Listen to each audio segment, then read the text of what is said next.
वज़ीर आज़म के सियासी उमूर के मुशीर राना सनाउल्लाह और इरफान सिद्दीकी ने पाकिस्तान तहरीक इंसाफ के चार्टर ऑफ डिमांड का जवाब दिया है। राना सनाउल्लाह ने वाज़ेह किया है कि वज़ीर आज़म ने ऑपोजिशन के तहरीरी मुतालिबात का जवाब देने के लिए कमेटी तश्कील दे दी है। हुकूमती कमेटी मुतालिबात पर जवाब देगी, वो हतमी होगा। राना सनाउल्लाह ने कहा कि ऑपोजिशन के 2 बुनियादी मुतालिबात हैं जिनका वो पिछले 10-11 माह से जिक्र करते आ रहे हैं।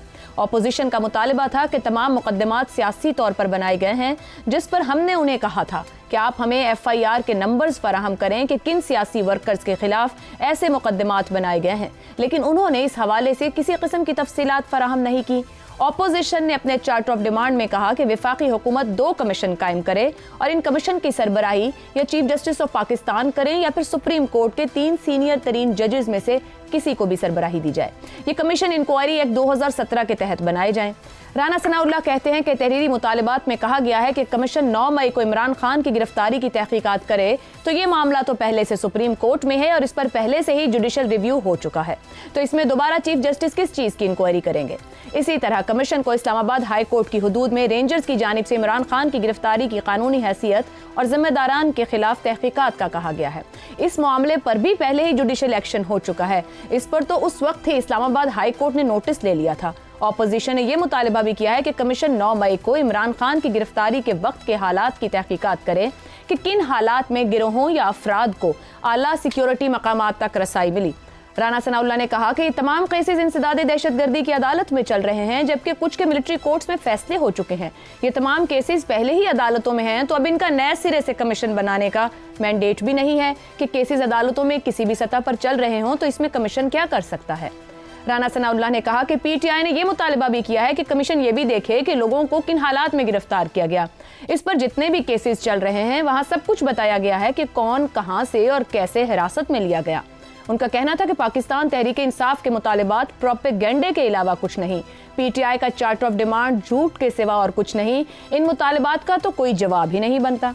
PTI ने मुतालिबात के साथ किसी किस्म की तफसीलात और डाटा फराहम नहीं किया, लिहाजा इस पर 2017 के एक्ट के तहत जुडिशल कमीशन के क़याम का जवाज नहीं बनता। राना सनाउल्लाह एक तरफ इसी प्रेस कॉन्फ्रेंस में वाज़ेह कर रहे हैं कि मुतालिबात का हुकूमती कमेटी ही जवाब देगी, मगर इसके साथ ही वो इन मुतालिबात को झूठ और प्रोपेगेंडा भी करार दे रहे हैं।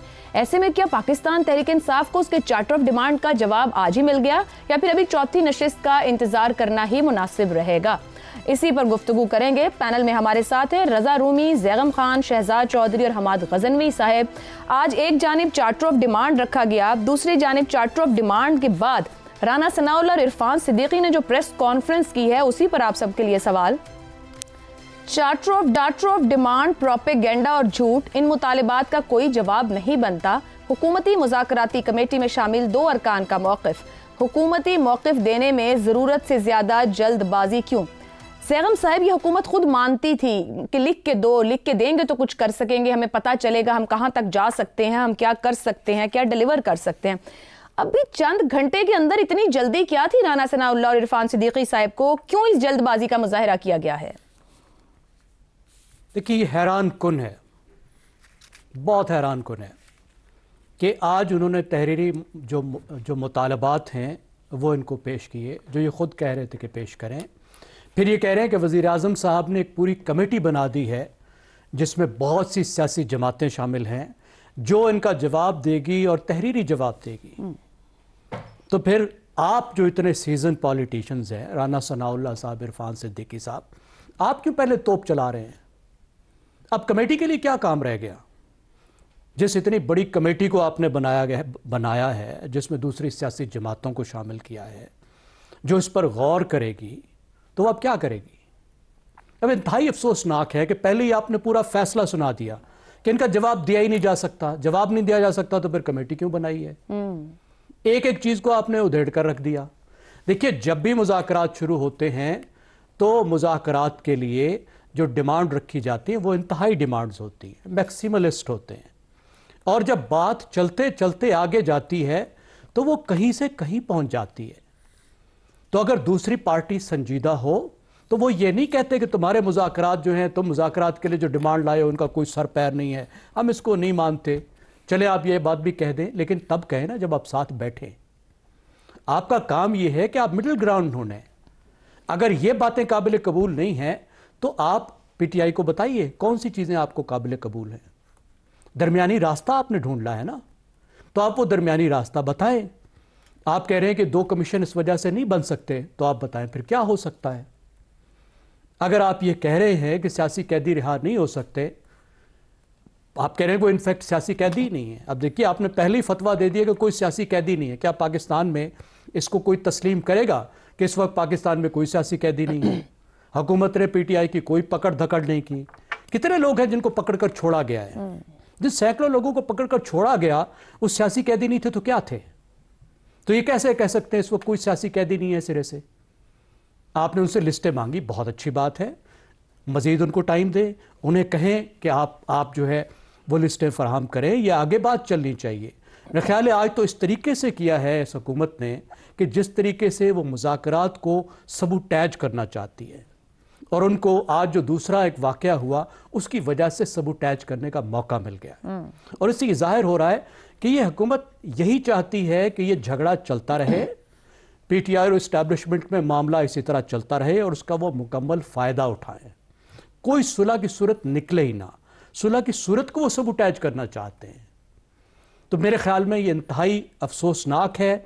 वजह यही है कि वो सबूटैज करना चाहते हैं। अपॉर्चुनिटी उनको दूसरी वजह से मिली, जो दूसरी खबर आई कि मुलाकात हुई है, उस मुलाकात को उसकी डिनाइल के लिए एक मौका हाथ आया और इन्होंने एक पूरी छोड़ के तौप चला दी।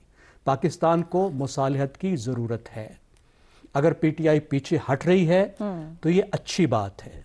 देखिए, पीटीआई में 2 बड़ी बातें पीटीआई ने कर दी हैं।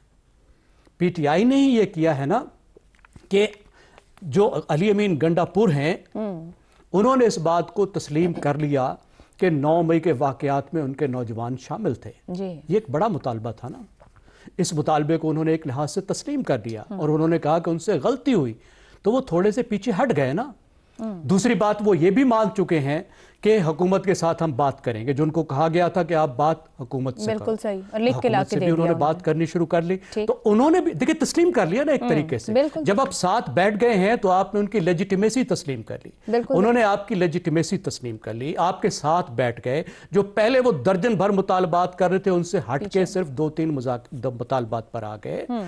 इसके साथ साथ उन्होंने एक लिहाज से तस्लीम भी करना शुरू कर दिया कि हाँ, हमारे नौजवान इन्वॉल्व थे। इससे भी आगे बढ़ने का रास्ता एक निकला है।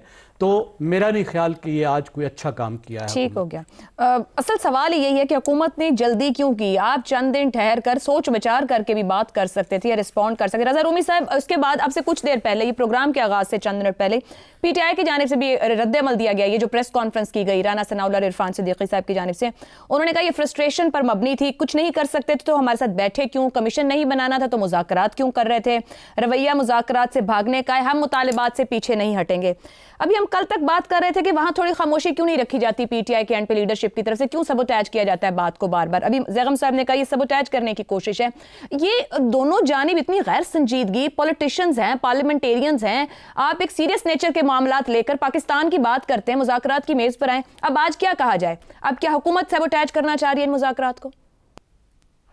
देखिए, अगर इतने ही हमारे सियासतदान जो है वो अक्लमंद होते या जमहूरियत पसंद होते तो आज ये मामला ही ना बना होता जो मुल्क में स्टैंड ऑफ पोलराइजेशन की जो सूरत हाल है।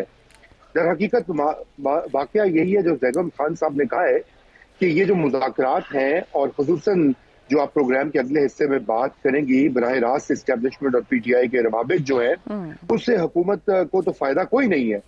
हुकूमत तो उससे बिल्कुल घबराएगी, क्योंकि जो ही पीटीआई के मामलात इस्टेब्लिशमेंट से ठीक होते हैं तो हालात पलटा खा सकते हैं। और यही वजह है कि आज ये जो कोशिश आपने ये जो पीएमएलएन का और हुकूमती साइड का जो मौक़िफ़ बताया और जो रिपोर्ट भी हुआ है, वो एक वाज़ेह अटेम्प्ट है कि इन मामलात को मजीद फंसाया जाए, तूल दिया जाए। और मैं सबोटाज का लफ्ज़ इस्तेमाल नहीं करूँगा, लेकिन ये कि कामयाबी की तरफ ना बढ़ा जाए। और पाकिस्तान तहरीक इंसाफ की जो वजाहत आई है वो भी इसी तर्ज की है कि वो भी जाहिर बात है उनको भी अपनी पार्टी, अपने सपोर्ट बेस जो है उसको राम रखना है, खुश रखना है। तो वो भी नहीं चाहेंगे कि वो दिखाई दें कि वो बहुत कमजोर हैं। देखिए, मुज़ाकरात जो होते हैं उसमें हर फरीक अपना अपना मैक्सिमल पोजीशन पेश करते हैं और उसके बाद वो कोशिश करते हैं कि वहां से बार्गेनिंग हो। और यही वाकया इस वक्त दोनों साइड से कम से कम बजाय तो ये दिखाई दे रहा है। लेकिन जैसे मैंने पिछले हफ्ते भी अर्ज किया था और उससे पिछले हफ्ते भी अर्ज किया था कि ये जो हुकूमती जो कमेटी के पीटीआई के साथ जो मुज़ाकरात हैं, ये सिर्फ मुज़ाकरात की एक कड़ी है। इसके पीछे कई दरपर्दा और तरह के मुज़ाकरात जारी हैं और रहेंगे गालिबन। जिनमें एक तो इमरान खान की अहलिया की जो बातचीत जारी थी इस्टेब्लिशमेंट के साथ, और फिर आपने देखा, अभी हम आगे चल के बात करेंगे, खुद बराह रास्त जो है इस्टेब्लिशमेंट के साथ पीटीआई के लीडर्स जो हैं उनकी मुलाकात भी हुई, कोई बातचीत भी हुई, और यही इम्कान शो किया जाता है कि ये बातचीत आगे बढ़ेगी। देखिए, हमें तो इससे कोई गरज नहीं है कि कौन सी पार्टी का क्या मौकफ है। हमें इससे ये गरज है कि इस मुल्क में ये जो पोलराइजेशन और ये जो जमूद है, इस वक्त एक तनाव है, वो कम हो, क्योंकि वो न सिर्फ सियासत के लिए अच्छा है बल्कि मईशत के लिए अच्छा है, पाकिस्तानियों के लिए अच्छा है, क्योंकि पाकिस्तानी भी तंग आ जाते हैं आखिर ये देख देख कर मुस्तकिल हालत जंग जो सियासतदान बर्पा किए रखते हैं। इसलिए मैं ये समझता हूँ कि वज़ीर आज़म शहबाज शरीफ को मेरा हमेशा से मौक़िफ़ रहा है कि वो इस वक्त चाहे उनके इख्तियारात कितने ही हों, कम है, ज्यादा है, महदूद है, वो एक वज़ीर आज़म है मुल्क के, वो एक बड़ी सियासी जमात के सरबराह हैं। इस वक्त उनको एक लीडरशिप का रोल दिखाना चाहिए और मुल्क को इस भंवर से निकालना चाहिए। और यही बात मैं इमरान खान के लिए भी कहूंगा कि उनको भी यही दिखाना चाहिए। ये इन पर जिम्मेदारी आयद होती है। भूल जाइए एस्टेब्लिशमेंट और अदलिया और वगैरह वगैरह, असल जिम्मेदारी इन दो फरीकैन पर है। और ये ना भूलें कि अल्टीमेटली यही अकाउंटेबल होंगे जब ये अवाम की अदालत में जाएंगे। दुरुस्त हो गया, ठीक हो गया जी।